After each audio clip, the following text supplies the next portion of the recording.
Hi, and welcome to the Insight District. If you like this video, give it a thumbs up and subscribe to my channel for more videos. In this video, I'm going to show you how I've mounted my UHF radio. So I am running a Uniden UH015SX. It's a remote head unit. It's a pretty old unit now, but it still does the trick for what I need. The good thing about it is you can have the control head separate from the main body, so it means that you can, if you've got limited access to room, you can mount the head and install the body somewhere else.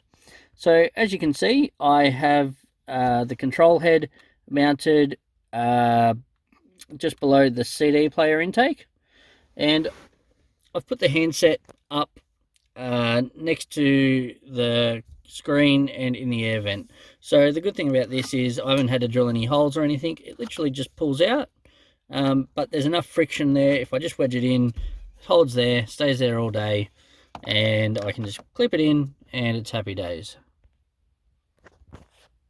So if you can see there, there's a grommet that is on the firewall that's just behind the overflow tank for the radiator.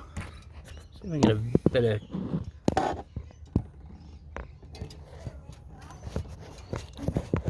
It's just in there, it's easy access. It's up under the driver's footwell, and that's where I've run my cables from the battery to supply power to the UHF unit. This is where I mounted my UHF aerial. I just made up a small metal bracket, drilled a hole in it, and just ran it here. I don't have a bull bar, so this was the easiest place to locate it, because there's the factory M10 holes, or they might be M8 holes, sorry, that I could just mount the bracket on, use a spring washer. You could use a bit of Loctite, and also you can see if we can get, there's a grommet that goes through the firewall.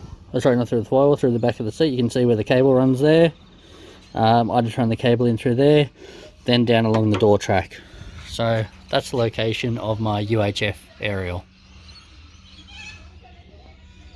So from the control head, I've run the cable along here, down under the dash. It goes behind the glove box,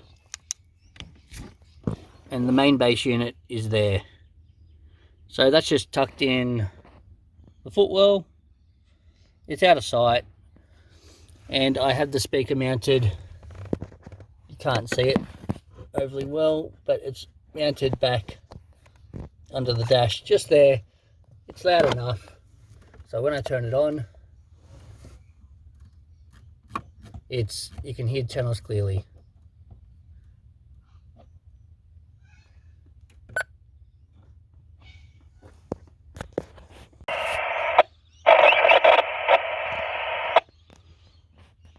As you can hear, it's rather loud, so even though it's under the dash, you can hear it clearly.